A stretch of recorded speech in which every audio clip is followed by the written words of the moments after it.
Thanos, the Mad Titan. Is a killer born a killer, or are they created by their surroundings?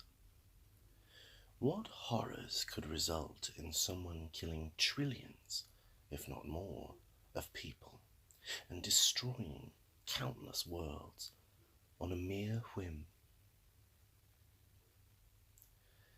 The baby who would grow up to commit such extreme atrocities was born on Saturn's moon, Titan, to a race of Eternals hidden in an underground society.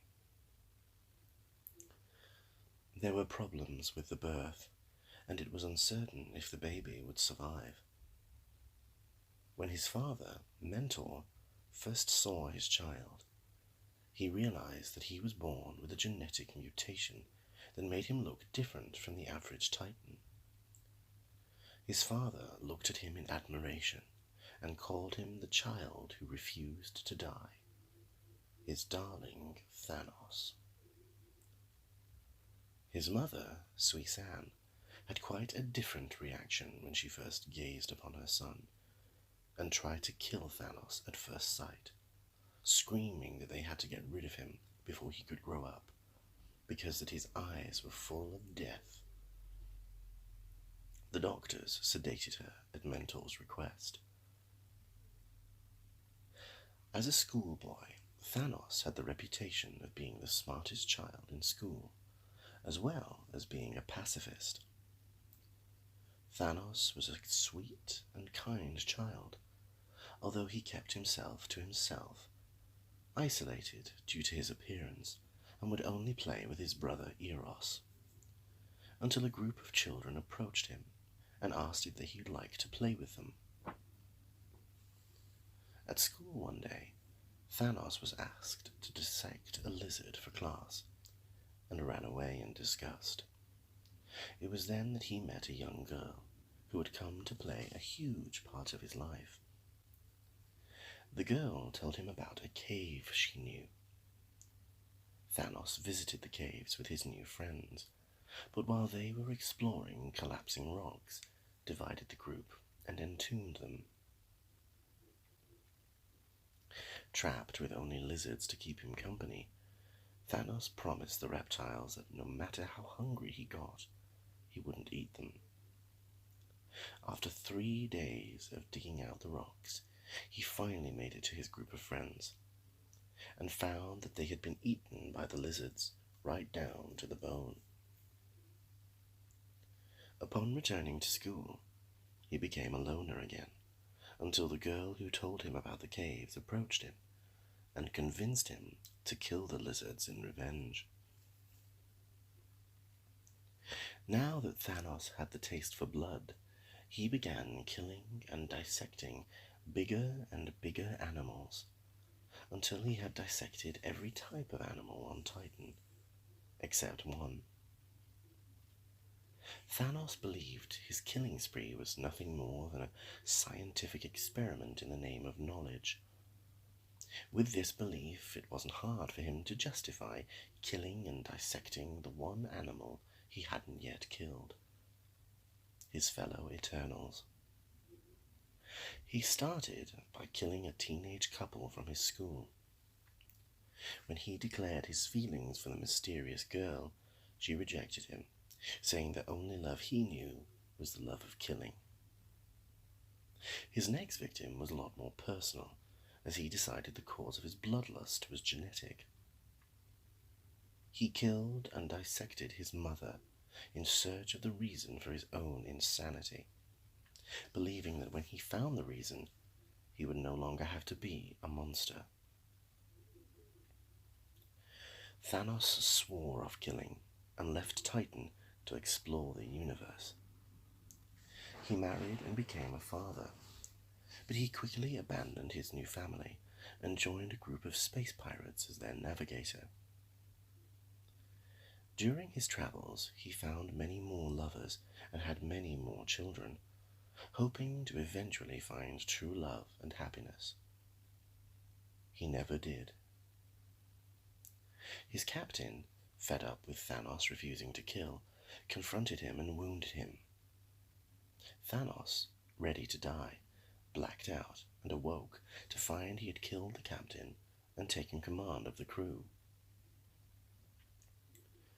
Thanos then returned to Titan to visit his mother's grave, where he was greeted by a familiar face, the girl from his childhood, now a grown woman. Thanos once again begged for her affection and told her that she was the only one he had ever truly loved. She told him that if they were to be together, she needed to know that he belonged to her and her alone. Thanos returned to the mother of one of his sons. She was overjoyed to see him and put their son in his arms. She told him to let the boy see what kind of a man his father really was. He slaughtered both of them. He then turned to his true love and asked her if that was enough. She asked if that was all of them, and when he replied that he had more children, she told him that he had a lot more people to kill. Along with his crew, he went on to slaughter countless worlds, all for this woman. But no matter how many people he killed, it was never enough. Feeling that he was being played with by this woman, he ordered the guards to lock her away, but they could not see her. The woman told Thanos that he was the only person able to see her, and then revealed her true identity as death itself. Thanos blamed her for turning him into a monster, but she claimed that he was born a monster. All she did was help him along. She told him that she was the only being who could ever truly love him, but he knew what he had to do first.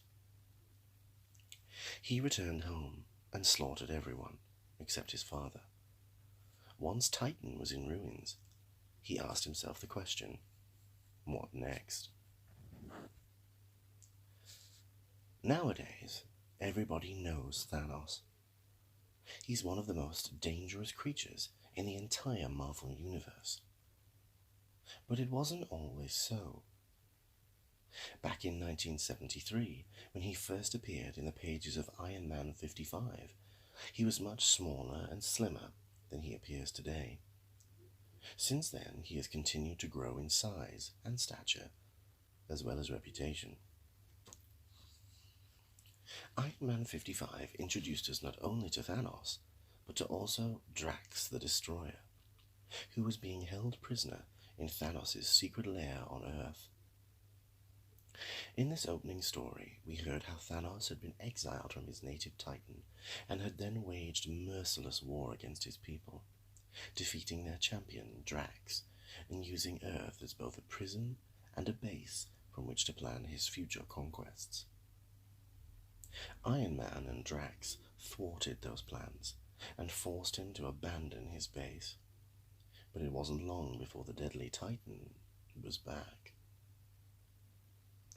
Thanos returned just 2 months later in a long-running saga which saw him ally himself with the Super Skrull as he fought Captain Marvel. The storyline was to last over a year, crossing both the Avengers and Captain Marvel titles. It saw Thanos becoming as one with the universe after getting hold of the cosmic cube. Luckily, Captain Marvel had some help from the Avengers and defeated Thanos after destroying the cube. He returned in Warlock number 9, October 1975, forming an alliance with Adam Warlock against the Magus. But in case we thought he had turned over a new leaf and become one of the good guys, he soon ended up siphoning off the power of Warlock's soul and combining this with the power of his Infinity Gems to create a weapon capable of destroying a star. Warlock called for help from Captain Marvel and the Avengers, but was killed by Thanos, who then went on to capture the assembled heroes. Spider-Man and the Thing managed to free them, and then Warlock's spirit emerged from the Soul Gem and turned the Mad Titan into stone. This looked like the end for Thanos, but he managed to appear once more in 1982, when his spirit accompanied the dying Captain Marvel into the realm of death. He was resurrected in 1990, and that year's The Thanos Quest saw him collect the Infinity Stones once again. Using the gems to create the Infinity Gauntlet, he aimed to wipe out half the life in the universe to prove his love for death. Fortunately, Warlock was able to thwart Thanos' morbid lust this time. However, Warlock hasn't always been the Mad Titan's enemy. He actually joined his longtime adversary in the Infinity Watch team, separating the Infinity Stones to keep them and the universe safe.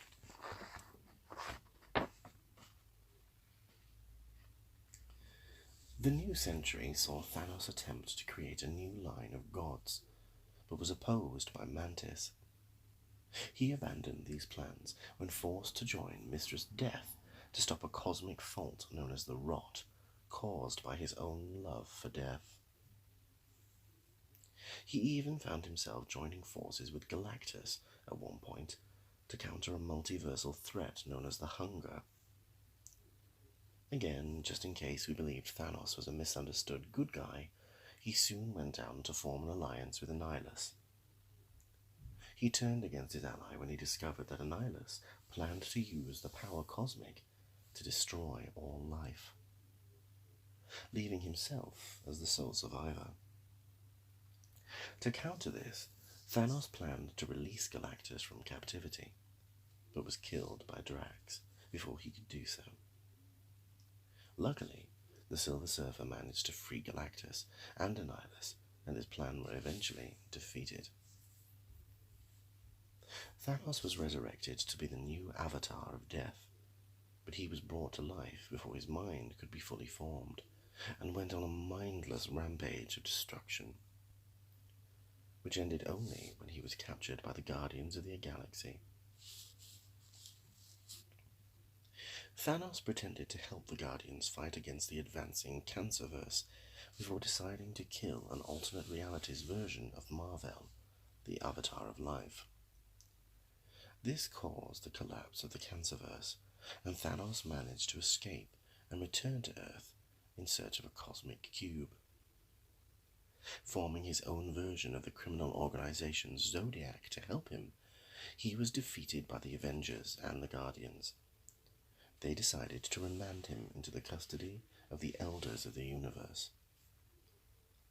Of course, it wasn't long before Thanos was free again, and after a serious run-in with Deadpool, he sensed the activation of the Infinity Gauntlet by the Illuminati. Thanos recruited a new group of servants, the Black Order, and set about conquering the galaxy once again. Realizing that the Avengers were away from Earth, he attacked our world. During this time, he was searching for his son, one of the Inhumans. During a battle with Black Bolt, king of the Inhumans, their home city of Attilan was destroyed. He then set about attacking Wakanda in search of the Infinity Stones, and in the process found the secret hiding place of the Illuminati. He then headed for Greenland when the Black Order captured his son, Thane. The Avengers arrived, and after Thane was released, he trapped Thanos and his ally, Proxima Midnight, in an amber construct. The two deadly beings were transported to the Necropolis, the Wakandan city of the dead. They were released by Namor the Submariner, who had fallen out with the Illuminati after he had destroyed an alternate world during an incursion crisis. Thanos joined Namor's cabal, and they protected the universe by destroying other worlds that threatened to collide with our Earth. During the final incursion of the Time Runs Out storyline, Thanos and the Cabal escaped destruction, and eventually he found himself on Battleworld, where he was killed by Doctor Doom.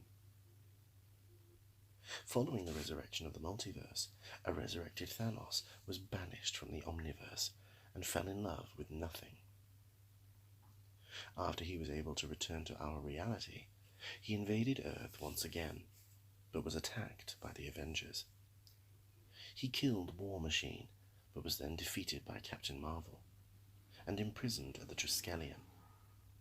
He escaped, and after recovering from a near-fatal illness, he became more powerful than ever before. He soon found himself embroiled in a fierce battle with his son, Thane. Indeed, the battle was so fierce that they even destroyed the very planet which they were fighting on.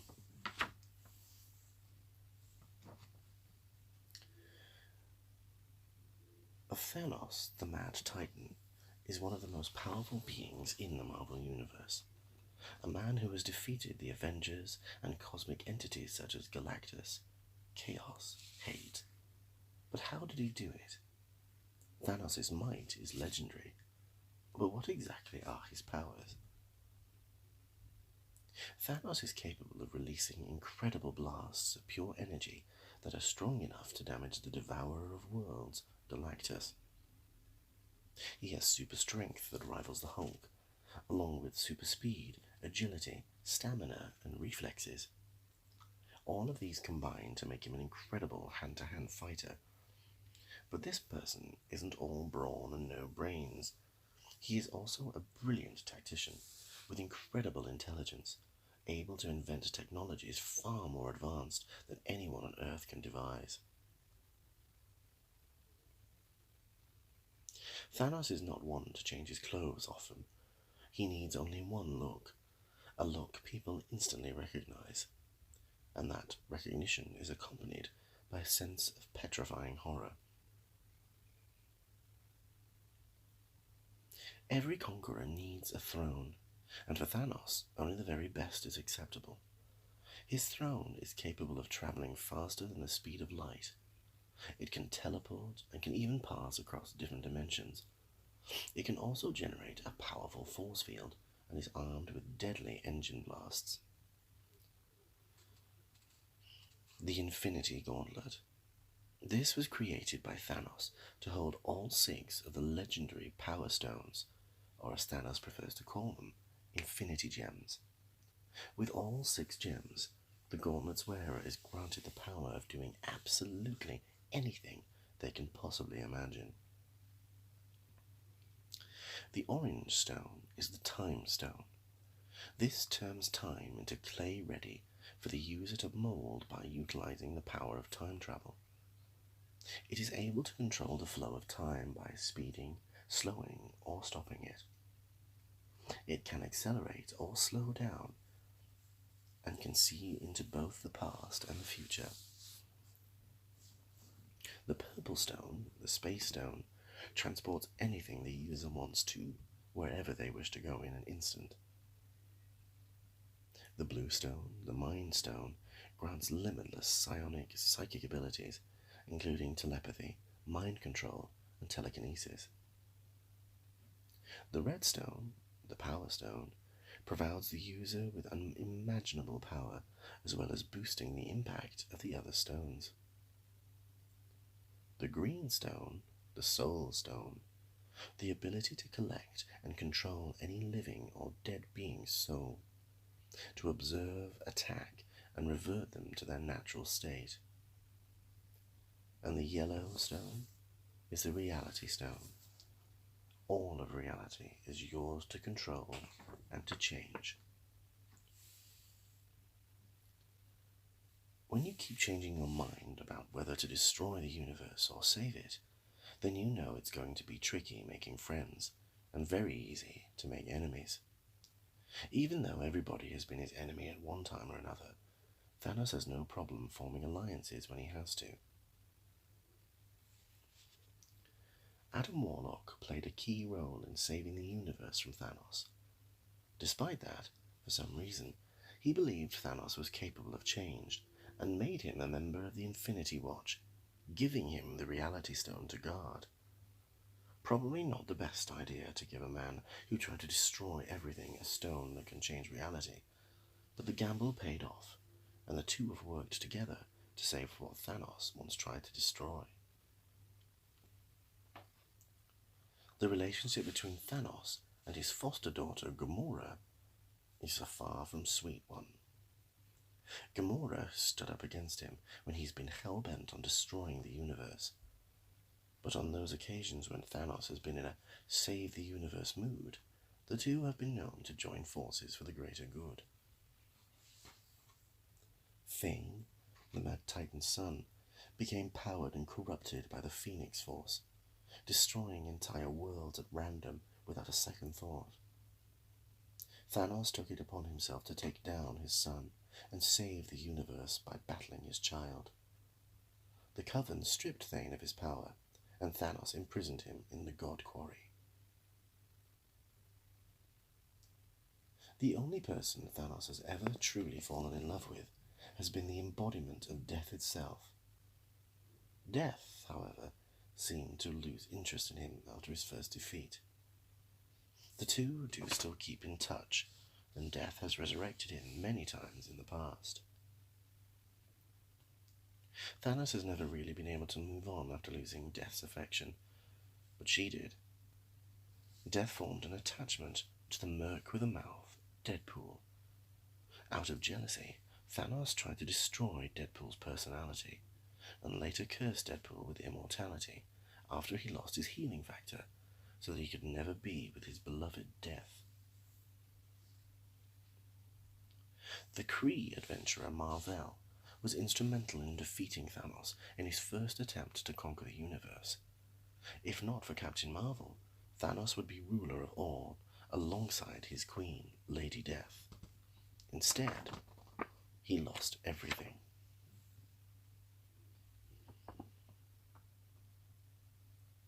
Am I not Thanos? Did I not butcher the woman who gave me birth, who forced me into this hell called life? Is not the wake of my passing crimson with the blood of my enemies and allies alike? Death is with me every second of every day. Thanos is one of the greatest threats the Marvel Universe has ever known, and no doubt will ever continue to know.